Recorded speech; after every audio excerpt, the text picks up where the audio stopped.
Hello and welcome to Old Brother, a podcast about much missed Manchester/Salford musical institution, The Fall. Each week we invite on a guest to chat about their experiences and memories of the group. We in this case is me, Paul Hanley, and my brother Steve, who was a member of the group for nigh on 20 years.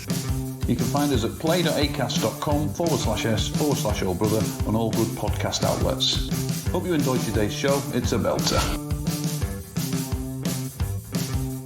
Okay, welcome to the latest episode of Old Brother, the Fall podcast with me, Paul Hanley, and my ever so talented brother, Stephen. Delighted with the guest we've got this evening. This is a real drummer for a change. This is Keiron Melling, who was the drummer in The Fall for, 14 years, I believe, was it, Keiron? No, I'd love to claim that one. It was 11. Oh, only 11 then. Oh, only 11? Yeah, wasn't worth bothering with that, was it? I've been doing a bit of homework on you, Keiron, and I believe that you didn't really know who The Fall were, or you knew who they were. You didn't really know them, did you, before you joined? Is that right? That's right, yeah. I knew Mr. Pharmacist, and it's not even a Fall song originally, is it? No. No. So did you ever do Mr. Pharmacist with The Fall? Sorry, what? Did you ever do Mr. Pharmacist with The Fall? Only every gig. Every night.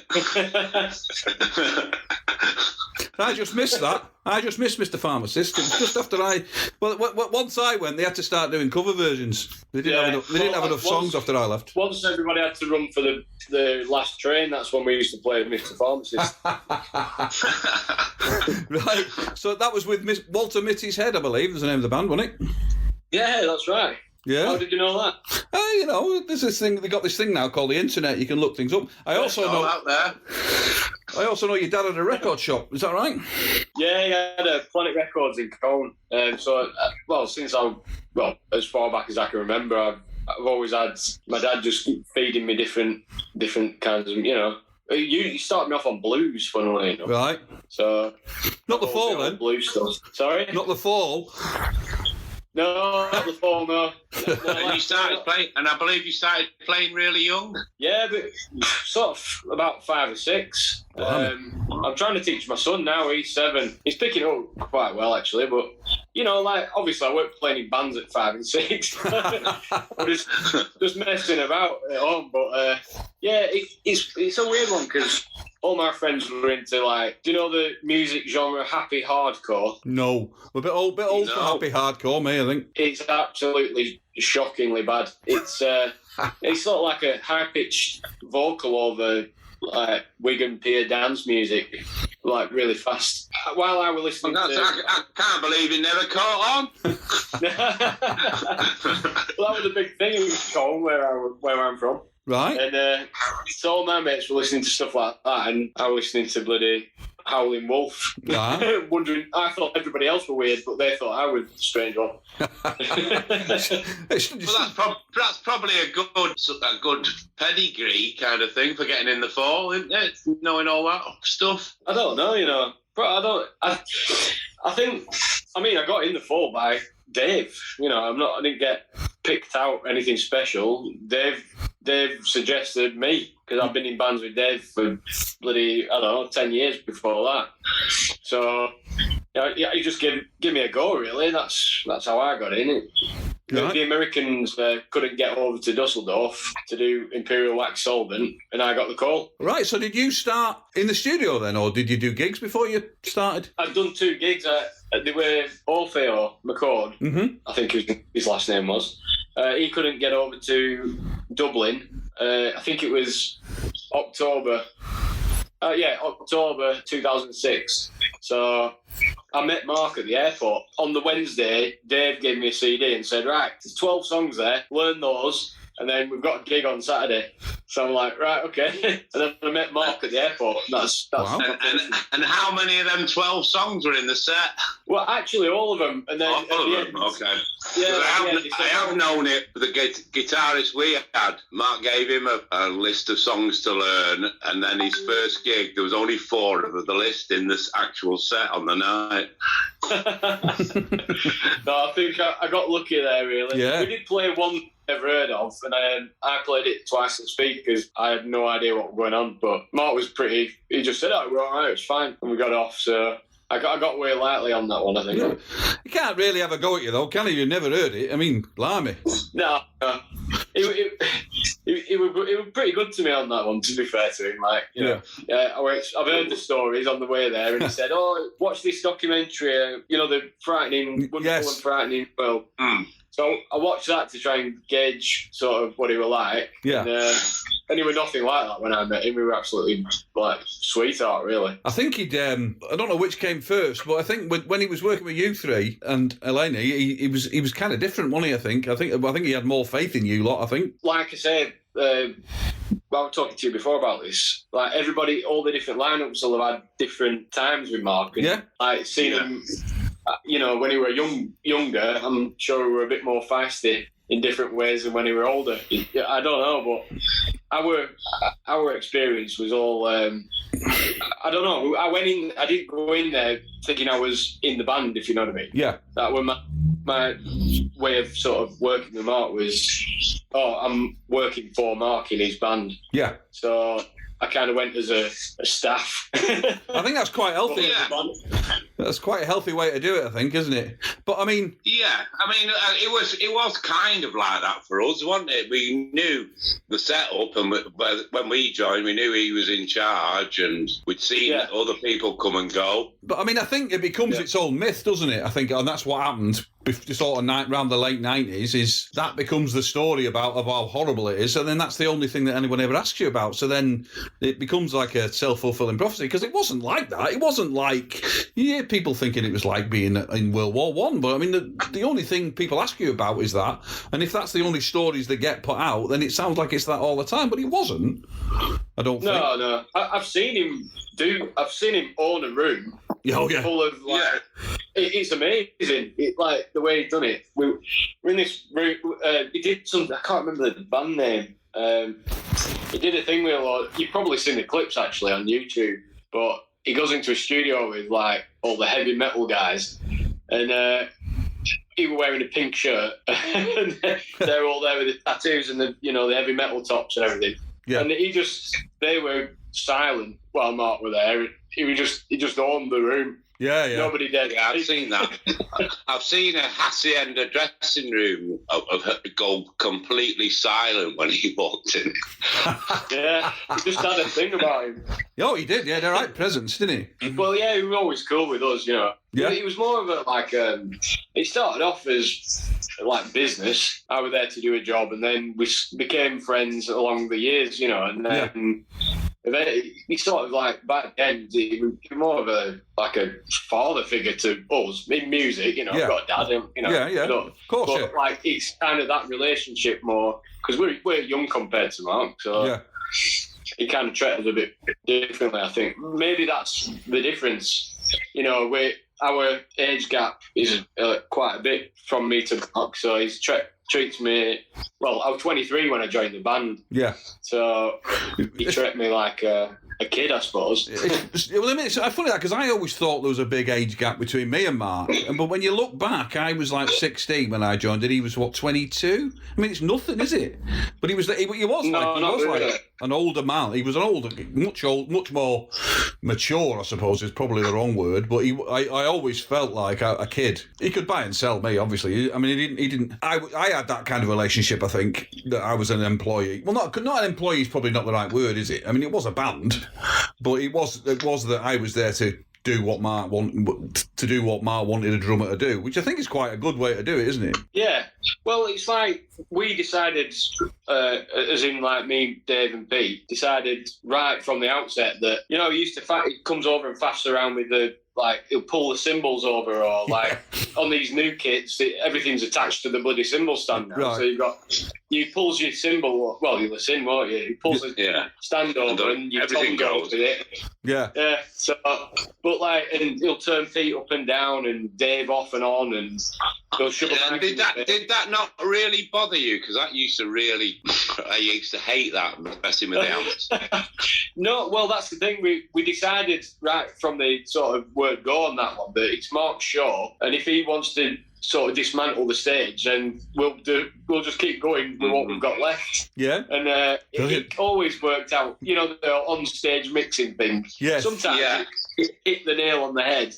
Other times it was just like you'd have But a I used to think that I've just spent all afternoon sound checking and getting this thing right and getting it to sound good, and he's just come along and destroyed it in a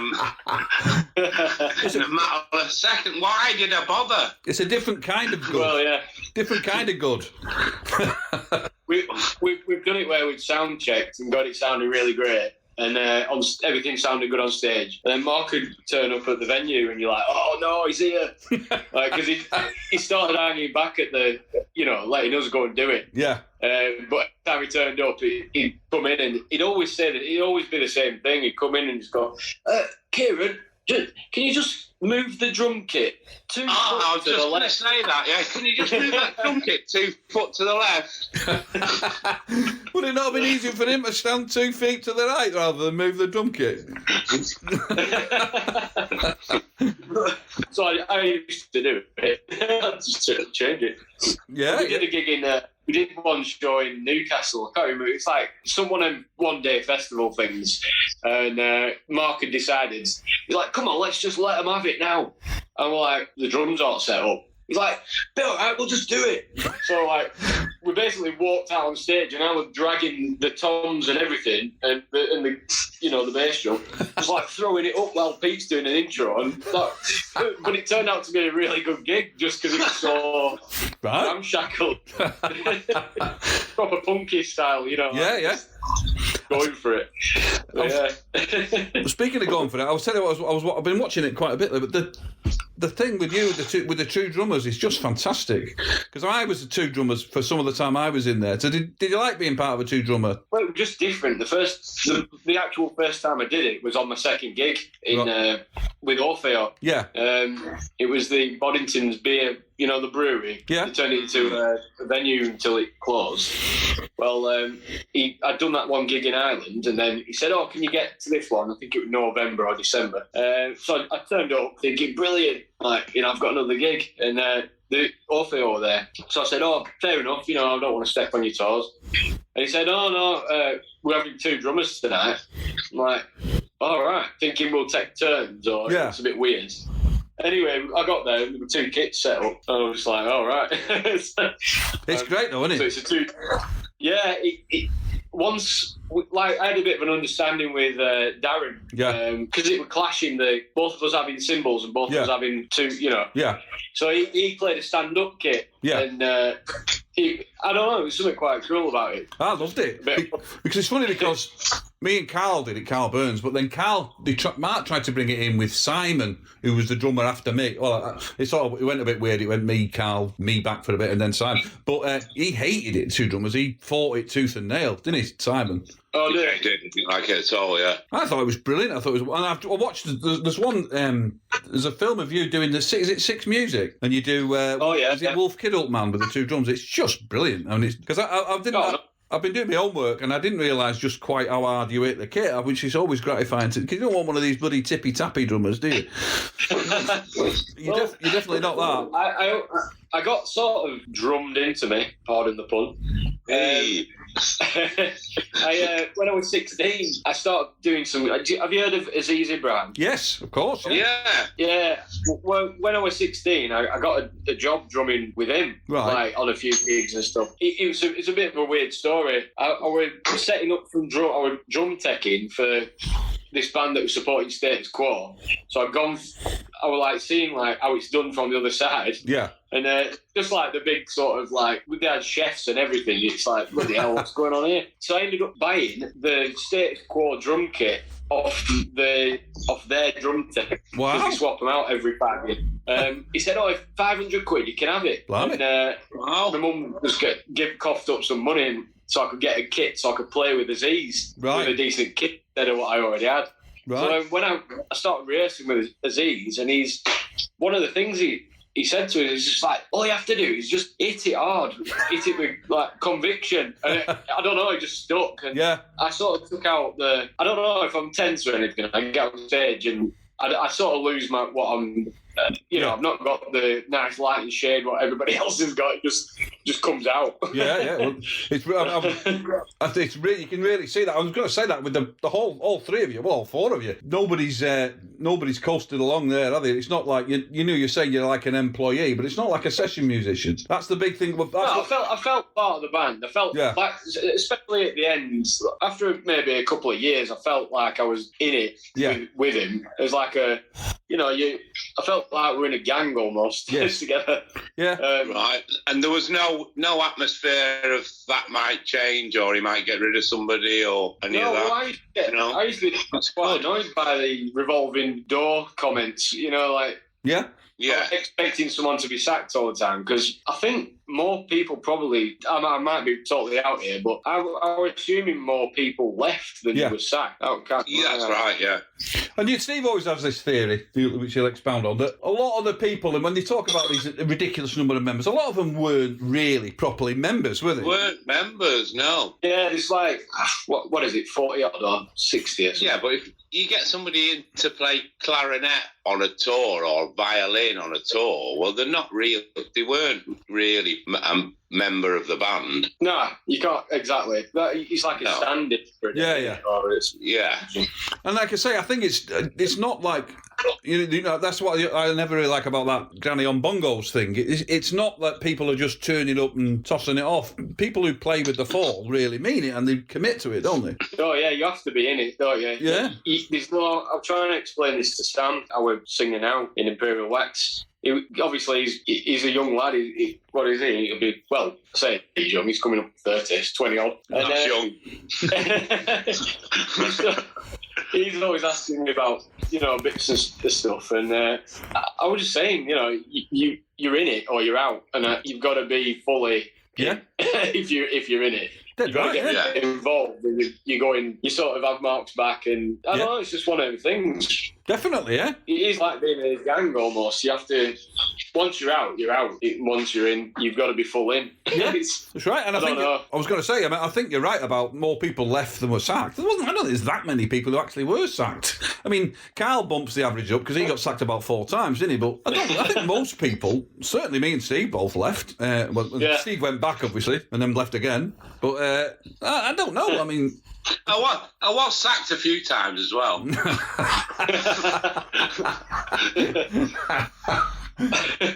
the one that didn't sack lasted about a week. Yeah, which one was that? Was that when Craig went? Yeah, I was sacked then. Any other time? Any other sackings you'd like to tell us about? Yeah, I was sacked when somebody had seen me in the pub with Mark Riley. Oh well. No wonder. Fair enough. And somebody had seen me in the pub with Mark and reported it back, and I got sacked that day. That can't have lasted very long, can it? How long did it last? I got sacked on the Saturday and went back on the Thursday after. Too bad then. Not too bad. They recorded 2 singles and an album while he was gone. What's that? They recorded 2 singles and an album while you were gone. Yeah. They did a tour and an album. So, which do you prefer then, recording or playing live? I like them both, probably equally. I love playing live. It's brilliant.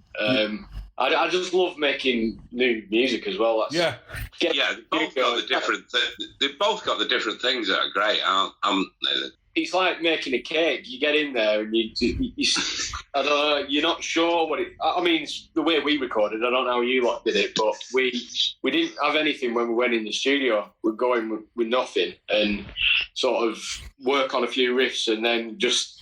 We all blended our ideas together. No, we didn't do that.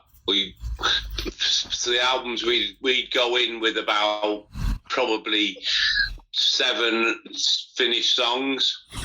Oh, okay. And then we'd probably work on about 3 or 4 in the studio. But a lot of them were ready to go. And about how long did it take you to do an album then, Keiron? Was it fairly quick turnaround, I imagine, was it? Yeah, I mean, it's the last one. I think he put us in this. What were we now? I bet we did, when you say a quick turnaround for studio time, it was probably about 2 to 3 weeks overall. Well, that's pretty quick. Well, that is pretty quick. Yeah, that's without. We had to write them as well, so we kind of. That is really quick then. But then these other albums, like Ursats. Yeah. I mean, that is probably one of that's up there with one of the worst rated full albums.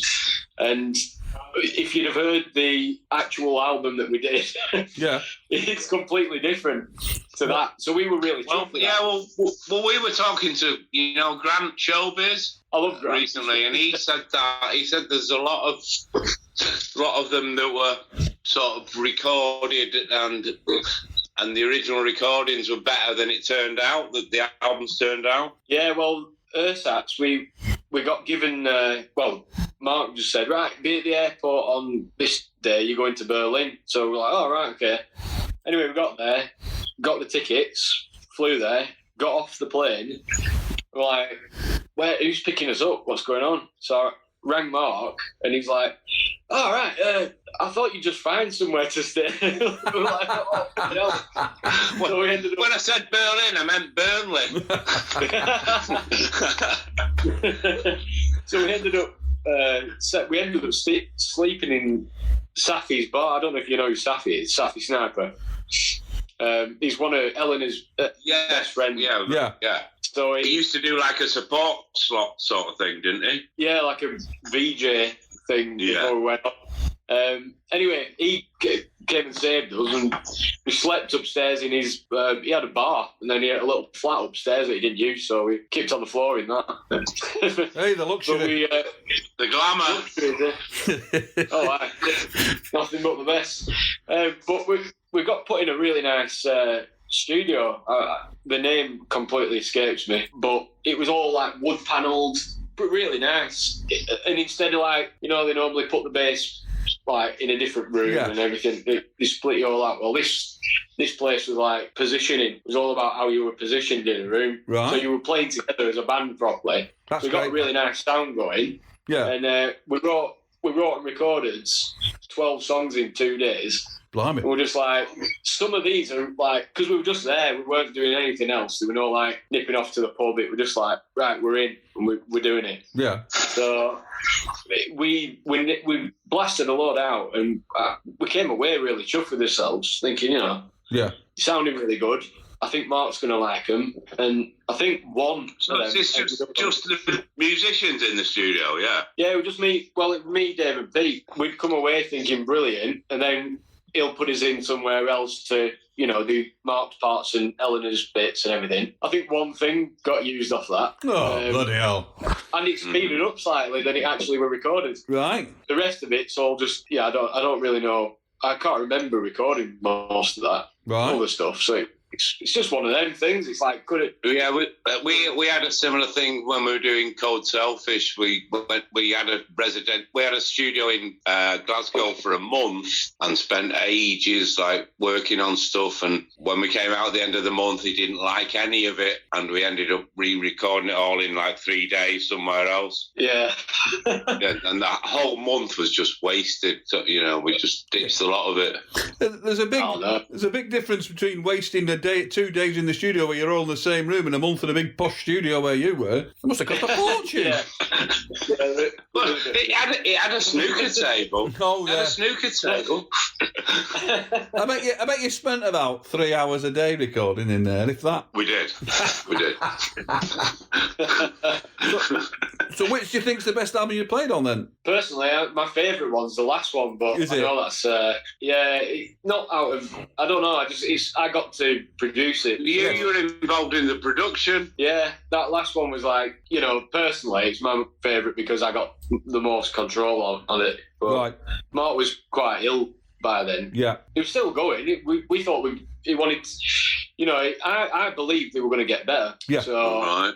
I always thought we'd do another one after that. So we didn't write it as going, this is the last thing that he'll ever do. It was like, we already talked about hiring the idea were to go with Grant Showbiz up to I think it was up to in the lake somewhere and hire this big house cottage thing. Right. And set up a studio in it, do like a month up there on the next big album after this. So that was the idea, but I don't know if he just sort of I don't know if he knew he were worse than he were, or if he just put that in his head so he had a goal to get. Well, because we talked to Grant, and he said the same. He said he definitely had plans for the next one. He was, they weren't just like, let's do this. He had sort of concrete plans to do it. Yeah. I were ready to go. We were just waiting for him to get the, chemo. Make him feel a bit better and everything. But, he did have cancer in 2012. He got I think it was a tumour or something. And he went and had it sorted out. And he were honestly, he were back 2 days later in the studio with us recording Your Future Our Clutter. And then we were doing gigs and he's on stage in a wheelchair because he broke his hip while they were there in the hospital. He's a tough fella, like. Aye. Yeah. No one was going to stop him, was it? No one was telling him. We asked him not to do it. We said, please don't do this for us or anything. We didn't know why we were doing it because we were like, you're not well, like. Yeah. Obviously, because he wanted to go out and do what he does. Yeah. The last one where he couldn't make it, that was pretty grim, really. We got back to Bristol. Yeah. Oh, yeah. We were supposed to do Coco the day after, and we just drove home. But when we got back, I got him back to his house, and I had to carry him in. Just really horrible, really. Yeah. But I mean, some of that film of him, when he's going on stage in the wheelchair, Christ almighty. But I mean, his singing's not like, he sounds still belting them out, isn't he? Even that 100 Club thing where he got, the reason why he went off stage and we carried on is just they were too ill to stand anymore, really. So he went and sat down in the dressing room, but he had the portable mic. Yeah. And he carried on, cracked it out. I went back after the show, but into the dressing room. It's like tiny. You'll have played 100 Club. That tiny dressing room. Tiny, So when he's there, we were boiling, absolutely roasting. There's no air floor or anything, and he's just done a full set, sat in there on his own. Yeah. Fair play to him. Oh, yeah. I mean, absolutely. Dead right. I mean, it can't have been, literally wasn't good for him, was it? But it was what he wanted to do. I don't know. There's something about his character, and I can't imagine him ever just going, right, that's it, I'm ill, I'm going to stay home now, and that's me. And, I think he were always going to be hard work. Yeah. He's going to, it's like, I'm supposed to do that. Okay, well, I'm going to go the opposite way and go and do a lot of gigs. Yeah. It must have been quite hard for you guys at the end, though, man. Yeah, I mean, I went and visited him and stuff over the Christmas time thing. It's just horrible, like, honestly. Because his face went swollen and stuff, and then he lost more weight, and it was just horrible. Yeah. But I mean, I was when I was going through and looking at the stuff, I was deliberately kind of trying to shy away from the stuff at the end, not because it's just. Yeah, it kind of tilts the story, doesn't it, really? Because if you look at your U3 or U4 lineup, it's a real triumph, isn't it? It's like he gets it all back and gets it all fantastic and got a really good band behind him. And I mean, I'm not saying that it's not important the bit at the end, but you don't want that to be the story, do you? I'd still be doing it now. There's no way I was going to leave the band. I were a lifer, So I just got used to it. It's just how it were a way of life for me, and even like my wife had to get used to me being back. Yeah. Yes. It's been tough for us all. Yeah. Because how much realistically of your life did it take up then? Not towards the end, but when the last sort of run of years, was it a full-time thing? Yeah. I mean, I had to do bits of stuff to make it a proper wage, when I couldn't rely on it as a full-time job. But I had a recording studio as well, so when I was back, I used to do that. And then it made I was like a full-time musician at that point. Yeah, and when Mark died, I went back to welding and painting and decorating also. Right, yeah. And what about Imperial Wax? What's the future? Oh, we're just on with the next album now. Great. Right. Yeah, it's all positive stuff. I don't know, we've kind of gone a bit faster and a bit more punkier on this next one. Yeah. So I mean, we've got a good promoter. You probably know him actually, Jacob Brailsford, young lad from Manchester. Right. Well, he's not that young anymore, but you keep saying that. Young. He's younger than me anyway. But he's done some cool stuff. Like he's done put John Cooper Clarke on and stuff like that, and Right. you know, he's cool. So we're on with him, and we're just weighing up our options with a couple of labels at the minute for the next one. Cool. So yeah, it's good. So how does it compare then? Was it a different experience playing live with? Because I mean, it's the same band, isn't it? Pretty much, apart from the singer, obviously. Yeah, it's different. It's Does he mess with the amplifiers? Oh, he wouldn't dare. Not in this There's only one person you'd let do that, yeah. I had a similar thing when we left the Fall, when we playing with Tom Hingley from the Spirals. There's only one person I'm going to let mess with my amplifier. It's not you. And it's not you. There was a bit more to that. It was, and it's certainly not something like you. It was, but no, we can't put that word on the podcast, can we? He never did it again, did he? I don't know how did you ever get play a certain way when you were in the Fall, or did you always play? Because I adjusted my playing to how to be in the Fall. Well, I was sort of it was my first drumming gig, really, the Fall. I was 16. So I played I'd only played one gig before I joined. I did a gig at a youth club doing Buzzcocks covers and stuff. I did that gig, and then that was probably in the January, maybe, 1980, and then I joined the Fall in the March. So that was the second gig I ever did. So I'd never been anything but the Fall drummer, really. Yeah. I mean, I suppose I did change it a bit after I left, but I don't know enough to play in different styles in different bands. I think I only know one way of playing, yeah. It's bizarre because I've done all sorts of different things in the past, before this, like a rockabilly band. I've been in straight up sort of punky rock. I've done a few different kind of styles. Yeah. Before Fall, like Aziz again, he's completely different. If you I saw him, yeah, and the rhythms he plays are totally different, aren't they? Yeah, and you've got to play to his delays and stuff like that. Right. That he uses. So it's another lesson. It's like learning how to play to a click.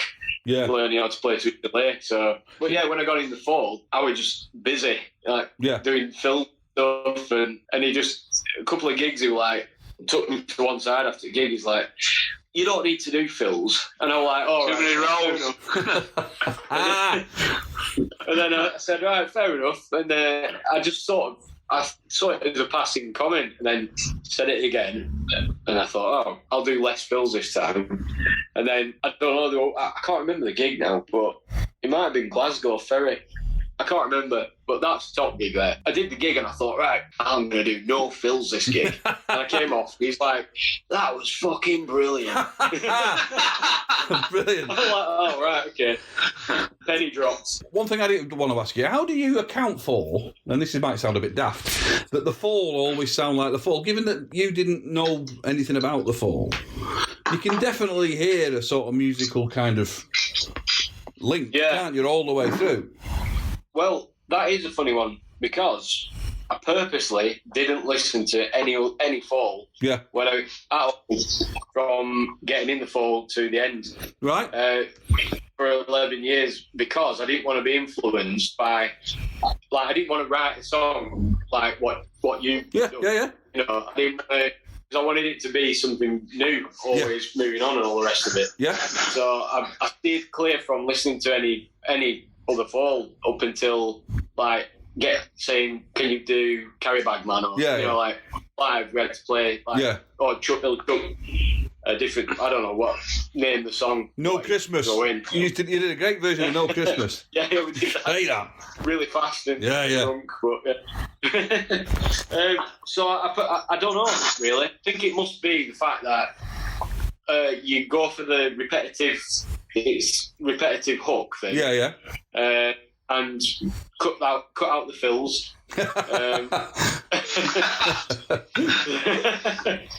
So, and then it's Mark's vocal, isn't it? Yeah. As soon as you put Mark, it just sounds like the Fall. It does, yeah. I mean, I have to say, some great riffs on some of the stuff you're on. You get that riff and you can just think, they can do anything with this riff. They can take it up, they can take it down, they can play it longer, shorter. When you get them really good, that's a real Fall thing, that, isn't it? That's what, Steve's said that before. Well, like, I'm into James Brown, and you know, I love the sort of. That's kind of what I saw Mark as, but like, you know, a post-punk version of it. Yeah. And he commands the band, and he didn't fine you for doing roles, did he? And you'd be surprised. No. But yeah, no, we get. I don't know. I'd watch his hands and stuff. Yeah. Because he'd always like give me little cues with his hands, or turn around and nod at me for a certain bit, and I knew what it meant. You know. Yeah. So I don't know. Oh man, that's great. Yeah. I mean, there's nothing like that, is there? When you get you're on stage and you're playing something, and it's just the performance, isn't it? It's not even really properly a song half the time. It's like a riff that can go up and down, and you just sort of get in the zone. It's a fantastic thing to be a part of, isn't it? Yeah. Well, sometimes we might have all had a Red Bull, let's say, and then so everything would be wanting to go faster. Yeah. And I'd be like, flicking over, like I am sweating now. Yeah. And I'm trying to cling on for dear life. Yeah. And Mark will turn around and he'll be like, come on. You want it faster. I'm just like, I can't. I'm clinging on. But I don't know, you get through the pain barrier. Yeah, you do, yeah. You smell your own muscles burning. I remember he said that to me once. We did 3 nights at the Band on the Wall, and he was like, come on, Paul, you're a young kid, I'm an old man, you should be able to keep on. I'm thinking, you're only bloody stood there. I'm whacking 7 shades of shite and all this kit, eh? And having said that, when he said he was an old man, he was about, like I say, he was about 23. Well, that's it. Yeah. He was 49 when I met him. Yeah. So, which is bizarre because I was 23 and I thought, oh, he's really old. When I got in the back, I just saw him as like a really old man because I was a kid. Yeah. And now Pete's not so far off. Yeah. He's in his late 40s now, and I'm thinking, you're not. I don't know. He doesn't seem that. He doesn't seem that bad now. No, he had a kind of. He had a kind of different air about him, Mark, didn't he? He always felt like sort of. Well, I always felt like I was in the room with your teacher. You know, that kind of vibe. I mean, even though the age gap wasn't that much, that's what it kind of felt like. Yeah. Well, whatever room he was in, he'd control it. Yeah. Even like hotel rooms, like out in the. I mean, for us in the best way, but he was in control. Yeah. We'd go back to our hotel room after a gig, and he'd have me creased, and I'm talking belly laughing every night. Like, just funny, but he would not stop talking. Yeah. So you couldn't get a word in, really. Yeah, it was, we were talking about that with Grant, and he was saying, because of all the weight was on him, I know it's a band, but everyone was looking at him, the relief he had when he got back in that hotel room after the gig, he kind of really relaxed, and I think he really enjoyed them with you lot. Oh, yeah. They were the best times. I know you're supposed to say whatever gig was the best thing ever, but the hotel room were the best part of it for me, because you're just having a laugh with him. And honestly, I'm not saying it just to be like, oh, yeah. Yeah. I mean, we were creased over. He was piss funny. Yeah, he was. You can't repeat most of the stuff. I'm kind of relieved, I think, the fact that you're talking to us here now is that, because I always had this thing that he'd be sat in a hotel room with you, slagging all the ex-members off. Oh, naturally. Of course, yeah. But I mean, as long as he did it. As long as he did it in a funny way, that's all right. The enemy. Yeah. The enemy, yeah. Brilliant. No, we just sat and laughed, really, played music and just had fun. Yeah. Good. Yeah, so I mean, that's really a sort of healthy place it got to, the Fall, I think, didn't it? I think it got a bit toxic towards the end of Steve's time. We talked about this, me and Steve, and we wouldn't have given you tuppence for when Steve left. Not necessarily because Steve left. I mean, although it was a big part of it, I thought they were finished then in 98. And you've got to say, the way he turned it round, because, I mean, it happened again. Didn't it? It happened with Steve Trafford's lot. They all buggered off as well. Yeah, did they leave him in the desert? He'd mentioned that a few times. I mean, to be fair to Steve, there are two sides to every story. Well, that's when the American group came. I didn't leave him in the desert. No. Prison, wasn't it? I only left him in prison. 3 meals a day. So yeah, but I mean the way that he came back is it's amazing, really. It's a hell of a story. Which Imperial Wax was I didn't know what to expect. Like I said, I didn't listen to any of the old stuff, and I was going in to this place thinking, like, this guy, he's the guy, he's the famous guy, and we're just there to do the job. But because we've gone over to Dusseldorf, obviously the beer, you don't get hangover off it, do you? So no. You can keep going. Yeah. And we just ended up having a right good time making it as well. And I was going out to the pub with Mark and then going back, and we're just in this Andy Thomas studio from Mouse on Mars. Oh yeah, we were in Von Tudor as well with Mark. Yeah, that we recorded at his place. But when I say house, it's like a big sort of warehousey. You know them German places you go that are like industrial. Yes. You've got like a little flat in there and a massive studio, and it's really, really nice place. But he looked after us, and his girlfriend were feeding us and stuff. Yeah. I don't know, it was just great, relaxed atmosphere, and we kind of had fun making it. And I think, I don't know, you can hear it a bit. It went to, I think it was 35 or 34 in the chart right when it came out. And I remember Mark being like, bloody hell. And I was surprised that he was surprised. Right. And I thought that's what it'd do for him, because it's Mark, he's the guy. Yeah. So, and then I was like, oh, hang on, I think we've hit something a bit special on that one. Yeah. So I don't know. No, it definitely did, and there was, you didn't struggle to repeat it, did you?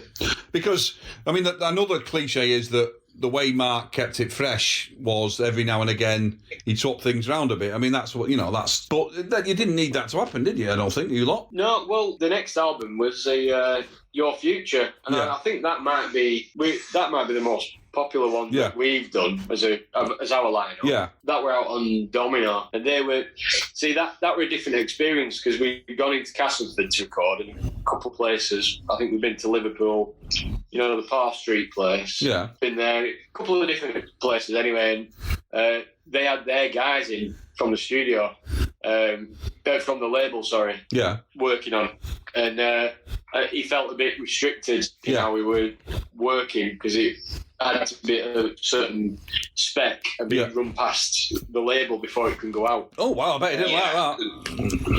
So and then we went on Cherry Red and he got free reign then. Yeah.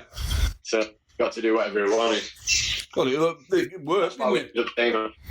One thing I was going to ask you about was that horrific attack you suffered in 2018. You got attacked on a train, didn't you? Yeah, we're coming home after Sad Lads do with Mark. Right. Did you ever do Sad? Steve did. I never got invited. I never got invited on the Christmas do. Too young. Well, it were late. Was it a Christmas do? It was a Christmas do, but because you were ill, it got moved on. So I think it was March by the time we did it. Anyway, we've been out and stuff in Manchester, and then I got on the train back to Burnley, and there were two lads just picking on a little. He was only about 15, and he was sat there with his bike, and I was sat there and I'm watching it for a bit, and they kept grabbing hold of his back and trying to pull it and stuff. So I ended up losing my temper, and I just stood up and told them to go and sit down a bit, abruptly. Like, you know how it goes. Yeah. And they went off. They went and sat down in a different carriage, and I sat down. I put my headphones in, and I fell asleep. Yeah. And that was the last thing that I can remember. Oh, Christ. I woke up in hospital on the bed. Bloody hell. Oh my God. Yeah, it's not, apparently they like kick me in the head while I was asleep and then stamped on my head loads and stuff. Jesus Christ, they could have killed you. Yeah, well, they thought they had killed me. That was the thing. Oh, they were heard in a pub. They'd when they'd follow them through on the CCTV and stuff. There were witnesses in this pub that had heard them saying, "Oh, we've killed him." So they thought they got away with it, and Jeez. He was pretty bad, to be fair. Yeah. In hospital for a week. It was Oh, a bit dear. grim, but he's knackered my memory and recalling names and stuff like that. He's getting better. Yeah. And hopefully he'll recover, But everyone were cool, and everyone on, the Mighty Folk page and all that lot on Facebook. I got tons of people from the Fall online. Oh, yeah, yeah. Lots of people sent messages and get well soon and all that stuff. Yeah, fair play to them all. Bloody hell. Fair play to you. Christ, was the lad all right? They didn't get Yeah, he got away nice. Oh, man. He got around with his back anyway, so that. But they handed themselves in because they saw themselves in paper. They were supposed to go down for, it started off as attempted murder, and it went down to GBH with intent, and then it went down again because the CPS kept putting it back, and it got down to, I think they ended up getting ABH with intent, and they were out in a year or something. So, yeah, it is what it is, though. Yeah. I'm pretty done from it now. So. Yeah, good for you. Good for you. No, I mean, you could be very bitter about things like that, couldn't you? I started off and I was really angry about it all, and then my wife, she said, you just leave it now. Yeah. There's no point keep thinking about it, so I am. That's it, I'm done with it. Right, good for you. Right, well, on that bombshell, Keiron, we'll have to let you go. It's been absolutely wonderful to talk to you. Absolute delight, man, talking to you. Thanks for having me on. No, don't be daft, no. So, I mean, we've all done it, haven't we? So there you go. But honestly, great to speak to you, and take care, and I really hope Imperial Wax does well. Hope you get out playing again very soon. much. Nice. And I love the fact that you just carried on with it and made it work. Great, we'll come and see you when you play moving forward and all the rest. Yeah. But good luck to you too. All right. Cheers, mate. Good night, God bless. Good to see you. We'll have to we've got to have a pint sometime. I think that could be arranged. I think, Yeah. No, we're going to end every week of the podcast with, we'll have to have a pint sometime. Yeah. Good call off. Yeah. All right, mate. Take care. Good to see you, mate. Take care. Ta-ra. Cheers, lads. Bye-bye. Thank you, man.